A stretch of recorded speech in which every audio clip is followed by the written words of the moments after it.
السلام عليكم ورحمة الله وبركاته سومالي محمد dhammaantiin meelaad joogtaan baa idin salaamahayaa ilaahay idinku salaameeyo adduuniya aqraba waa walaashiin Uma Khaalid YouTube Uma Khaalid ilaahay idinku dhowro meelaad joogtaanba oo saaka mashqalkii joogta mashqal waxaa la yiraahdaa burkiyeerkii joogta alxamdulillaah ilaah baa naga wanaagsan allah subxaanahu maalintaas talaadadana soo muxuu ahaa sabtidana soo gaarsiiyay baa mahadi shukriba iskale bishu maanta waa 4 bisha 7 dhammaantiin waa idin salaamayaa Soomaali Maxamed meelaad joogtaanba saaka dacwaan idin sidaa saaka waxaan ka rabaa inaan ka dacwoodo wax fara kulul nagu hayaan dacwo kana annagoo dhan oo Soomaali isku duuban oo gabdhaha Soomaaliyeed oo dhan haddaan nahay dacwo ayaanu saaka nahay astakada waxaan ka nahay waxaana hurina karin harana karin waxaana hurina karin harana karin baan dacwo kana mana huri karno mana hanan karno taasaan dacwo kana Soomaali Maxameday adinkaanu idin dhalnay haddaan wiilasha la hadlo adinkaanu hooyo idin nahay adinkaa walaalo idin nahay adinkaanu gabdhaha qabteen baan idin nahay marka saaka dacwadayadaas wax nagala fuliyo ilaahay inuu dambigiina dambi waaridkiinba dhaafo oo idin naxariisto maalintaas ilaahay subxaana dacwada waxaan ka nahay oo aan rabnaa inaan ka astakoono ilaahna waa uga astakoonaynaa adinku taani baatiin laakiin allah baan uga astakoonaynaa subxaana wa tacaala annagoo adduunkan waxaan soo joogno ayadoo aan cidna ka astakoonin waxaanu ku soo noolayn ayadoo aan dhibaatada maanta taagan oo aysan taagnayn oo nabad lagu barawaaro nicmo lagu jiro ayaanu soo joognay maantana waxaan soo joognaa annagoo astakaa oo meel aan ka galna aan la'nahay anan kana maarmin kana dacwoonayno ilaahay subxaana wa tacaala dambigeena dambi waaridkeenba ha dhaafo waxay tahay waxaan ka dacwoonaynaa oo saaka astaka uga nahay allana astaka uga nahay aadanihiisana astaka uga nahay waa wax marka aanu haysano aanu maaragtaa aanu haysanaa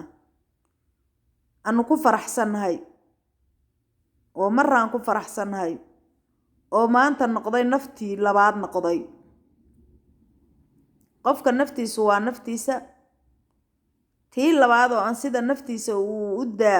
hadday maanta ka dhacdo uu dhimanayo ayay noqotay waxaasaan ka dacwoonayno haddii la waayo qofku daqiiqad ma moogaan karo siduu qof cadhaleh buu maanta oo dhisbaaraya jismigiisa baaraya waana ka dacwoonaynaa dhibaatuu nagu hayaa dhibaato ba'an buu nagula jiraa ilaahay subxaana wa tacaala ha naga yasiree ilaahay ha naga yasiree dhibaato ba'an buu nagu hayaa waxaan rabi lahaa kaliibkaasan duubayo inaad ilaa aakhirka dhagaysataan sidaad akhbaarta aan sheegayo u ogaataan haddii alla yiraahdo waana wax dhammaan gabdhaha iyo wiilashaba anfacahaya iyo dadka af garanaya oo dhan buu anfacahaya marka waxaan idin leeyahay ilaa aakhirka dhagaysta insha allah bidmillah kaliibkan adinka ayaan wax idiin sheegnaa adinkaana wax noo sheega cid kaloo isfahmaysa oon innaga ahayna ma jirto ilaahay isugu keen dambi dhaaf adduun iyo aakhiraba haddaana ka bixin arrintan wato oona baab kale aanan gelinin waxa weeye baabka aan maanta rabaa inaan ka hadlo oo aan ka dacwoonayaa waxa weeye waxaad arkaysaa hooyo dhibaataysan oo qaylinaysa waxaad arkaysaa ilmo yar oo qaylinaya waxaad arkaysaa gabdhihii ayaga bal warkooda iska daa dhalinyaradii wiilashii warkooda iska daa dhibaato oo dhan oo ba'an buu nagu hayaa ilaahay naga soo gaaro isaga raxmaane wuxuu yahay waxa dhibaatada nagu haya waa bahalkaana gacanta hadda ku hayo aan idin kala hadlayo mid anigu gacanta hadda ma ku hayo oo mid kala hadlaya waa asaga weeye mid kale wax kale ma ahan wuxuuna ay tahay dhibaatada uu nagu hayaa hadda awal waxa weeye wixii dhibahoo dhacda dadka iska xallin jiray iyadoon adduunkoo dhan gaarin maqrib iyo maqshib iyadoon gaarin labada qof oo ugu horeysa ay ogaadaan ayay ku baabi'i jirto halkaasaana war xumo waa laga dhihi jiray haddase waxaa la keenay wax baan ku iri ilbiriqsi sidii haadkii u duulahaya oo aan naf ku jirinin oo saa u duulahaya oo daqiiqad waaxida guri walbana ku jira geed walbana saaran meel walbana laga helayo meel walba fadhiya daqiiqad warkaada tiri hadal haddaa tiri aad qof ka sheegtay warka awal waxa weeye intii war la iska sheegaanba xataa la maqli jirin hadda daqiiqad qofkaad warka sheegtid isagoo ordahayo qofkii gurigiisii inoogu tagaya jeebkiisiina ugu jira meel walbana u fadhiya qof baa dhibaato ku dhacaysa qofkii daqiiqad waaxida la ogaanaya hebel baa dhibaato ku dhacday waaba la ogaad qofkii dhibaatada laga qarinaya laftigiisayba jeebka ugu jirtaa ilaahan ku dhaariye dhibaato naguma hayo inaan ka dagaalano maahan waad aragteen hadda dhibaatada ka dhacaysa gabdhihii yarka gabadhii yarahoo ama la qaban waayo ama midu ka masayrto ama midu ka masayro nimanka laftigoodu waa masayraan ilaahay uu ka masayro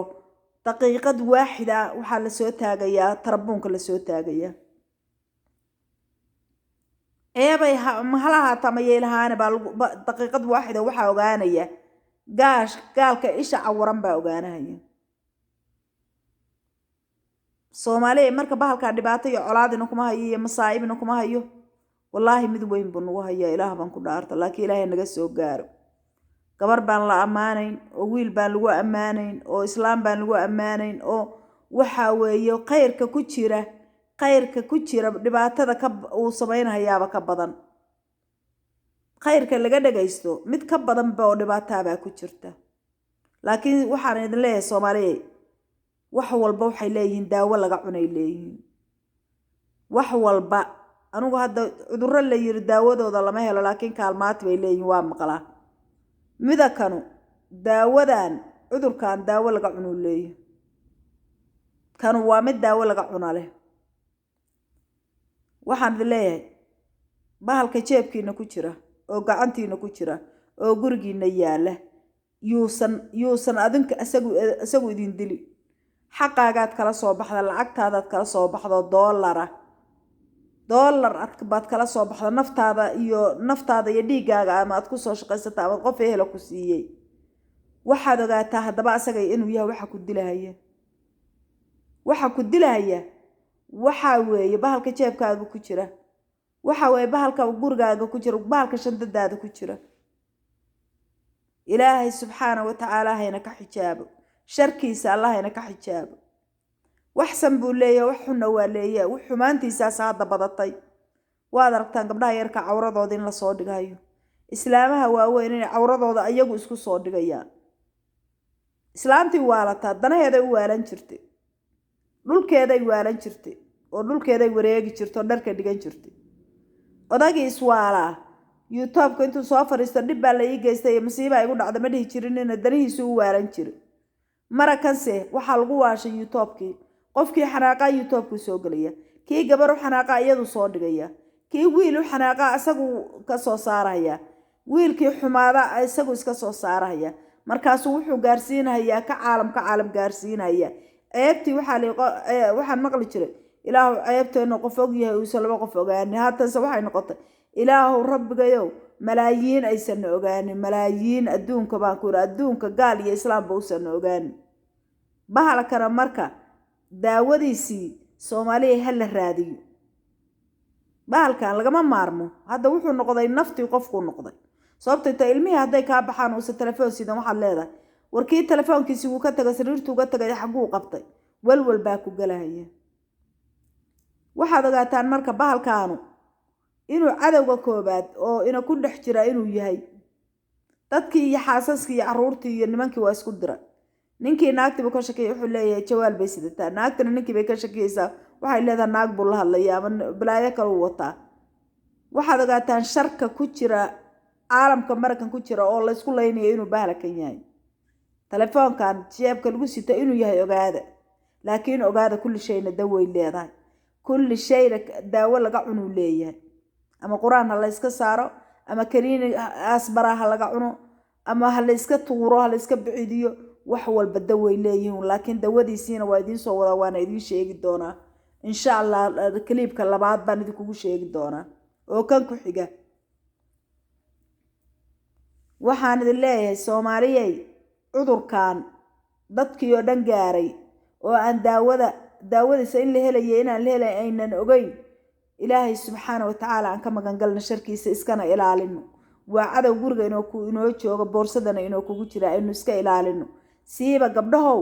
cadow guriga inoo kugu jira oo jeebkeena ku jira weeye horta aynu asaga iska ilaalino dad kaleba intayna gaarin cadowga aynu lacagteena kala soo baxno oo jeebkeena kugu jira shandada inoo kugu jira aynu iska ilaalino asaga cadowga koobaadee iskana ilaaliya gabdhaha yararka oo dhalinyarada iska ilaaliya bahalkaana la idin soo dirayo cadowga qoriga jeebka idin kugu jira oo AK47 ka iska ilaaliya waa kaas weeye iska ilaaliya ceebina lahayn buu idin yeelaya haddaad leediin buu idin soo saaraya ogaada wax walba laakiin waxaasoo dhan waxa keenayana waa idin soo sheegaya intaasan hadda sheegayo waxa keenaya oo dhanna waa idin soo sheegi doonaa insha Allah kliibka ku xiga Soomaali Maxamedey cudurka meeshiisa loogu tagaa cadowga meeshiisa loogu tagaa hadduu guriga kuu soo galo waxa weeye daawo ma lihid waxbuu ka dilayaa ogow hadduu guriga kuu soo galo waxbuu ka dilayaa hadduu adiga ku dilan qof qoriga isku qabsataan qof buu ku dhacayaa ogow dhibaatada qofka weynu sameeyana ilmaha wuu soo gaaraayo ogaada markaan anigu aan iraado wax muxuu ahayto waxun baan sameeynaya ilmahaygana waa u imaanaysaa ogow taas ogaada markaan anigu jeebka ku sito gaal dhalay wuxuu soo sameeyay anigu ka badbaadmaya ilmahayga ma kasta oo muxuu ahaytaan adduun iyo aakhira la socono waxaanu hadda sanadka adduunka u cusub yihiin ogaada aniga raarta u soo galiyay maanta hadii la yiraahdo guriga laga gooyo nadka ilaah baan ku dhaarta aniga weyn baa qaracmaya intaan ilmaha la gaarin ogaada marka cadawga meeshu inuu kaga jiro ma ogine hadda sawa ogaanay hadda weynu ogaano dhafoorkan gacanta ku haynaa maxaan ka sameynaa ogaada inuu cadawga koobaad yahay qofkii khayr ka sameey khayr raba inuu ka sameeyana khayr buu ka helaa oo waa sidii la sheegay haddii aad shar ka raadisidna sharkii baad ka helaysaa laakiin waxaasoo dhan buu yiri waxaa isku fuuqsaday baa hadda yimid arrin isku fuuqsatay baa hadda timid oo bahalkaanu keena waxaa la yiri habartu inay afka wax ku cunto waa la ogaayay laakiin waxay balaayo dhigtay markay gacanaha iyo lagu habo wax ku cunto bahalkaanu jeebka iyagu la dagaalamayay hurdalaanta iyada iyo indhaha iyagiyo gadutay buu la dagaalamayay basharada iyada wajiga iyagii buu la dagaalamayay haddana ma gurigii buu noo dhaafo ilmihii iyo caruurtii buu noo dhaafo ogaada Soomaaliyay dagaalka aad kula jirtaan qolyaha idin dhow waxa ka sii daramida kan jeebka inuu kugu jira wax walbo dhibaato hadda inuu noqday bahalkan ogaada ilaahay khayrkiisa na soo adeey sharkiisana naga xijaab asaga raxmaan oo raxiim Allah subhanahu oo noo yasiray inaanu waaridka iyo wadankii joogaan ismaqalno ehelka iyagoo wadan kale joogaan ismaqalno ilaaha noo yasiray ayaa ceebka nasahan dhibaato walbana khayrkeed bay wadataa cudur walbana caafimaadkiisu wataa waxaan leeyahay gabdhaha yaryarow iyo wiilasha yaryarow yaana kala reebine waxaa tihiin ubaxii maanta soo baxayay quruxdii maanta joogtay baa tihiin sharaftii maanta joogtay baa tihiin ilaahay agtiisana khayr baa laydinka rabaa adduunkana inaad dagaal bahalka jeebkiina ku jira la gashaan baa laydinka rabaa ilaahayna sharkiisa ha idinka xijaabo khayrkiisana ha idin soo aadiyo ilaahay idankiisa waxaan leeyahay soomaaliyay waad hurdaaye ha ku hambariirsan indhaha markaad kala qaadid bahalka jeebka kuugu jiro shaydaankaaye ogaada khayrka u wata iyo sharka u wata iska ogaada marka hore intiina ku hambariirsan oo ku boodin adinkoon cadayanin ama muxuu hayto inan ilaahay subxaana watacaala 2 ragcadood salaada fajarka lagugu lahaa intaadan tukanin intaad ku boodi lahayd ka fakar sharka u wato bahalkan oo ku fakar intaada ku boodin ilaahay sharkiisa ha idinka xijaabo dhammaantiin Soomaali weynay meelaad joogtaanba waxaan idin leeyahay ka fakara maanta adowga koobaad kan labaad xataa maaha wallaahi baan ku dhaarto waa kan koobaad sababtay tahay ceebtaada maqrib iyo maqshib wixii geynayo waa kan koobaad ogaada ilaahay ceebteena iyo ceebta islaamka baha asturiyo ceebta banaadkeena iyo banaatal islaamba ilaahay idankiisa waxaan idinkaga tagayaa dhageysta qaybta labaad insha Allah waan idin salaamayaa assalaamu calaykum waraxmatullaahi wabarakaatuh